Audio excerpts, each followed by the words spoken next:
Ikatan Jurnalis Televisi Indonesia (IJTI) mendesak peninjauan kembali beberapa pasal dalam RKUHP sebelum disahkan. IJTI menilai pasal-pasal karet tersebut bisa memberengus kemerdekaan pers. Hal ini bisa membuat publik tidak maksimal dalam mendapatkan informasi yang dibutuhkan.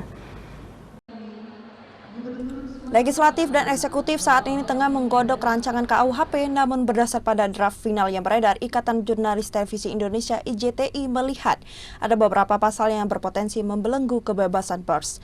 Pasal tersebut antara lain terkait pidana pencemaran nama baik.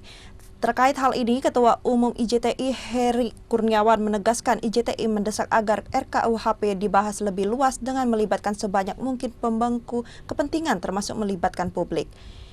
Kami IJTI memang melihat ada banyak pasal dalam RKUHP ini yang memang berpotensi untuk memberangus kemerdekaan pers.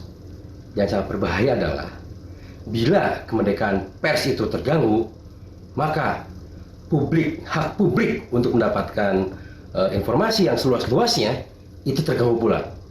Makanya kami bela ini bukan lebih dari sekadar kemerdekaan pers, tapi juga membela supaya publik tetap mendapatkan hak-hak atas informasi yang beredar yang memang diperlukan oleh masyarakat.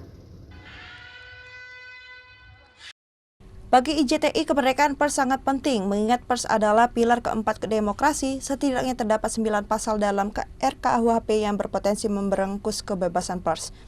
Pasal 188 tentang tindak pidana terhadap ideologi negara, Pasal 218 sampai 220 tentang tindak pidana penyerangan kehormatan atau harkat dan martabat Presiden dan Wakil Presiden, Pasal 240 dan 241 tentang tindak pidana pengkhianatan pemerintah yang sah, serta Pasal 246 dan 248 tentang penghasutan untuk melawan penguasa umum.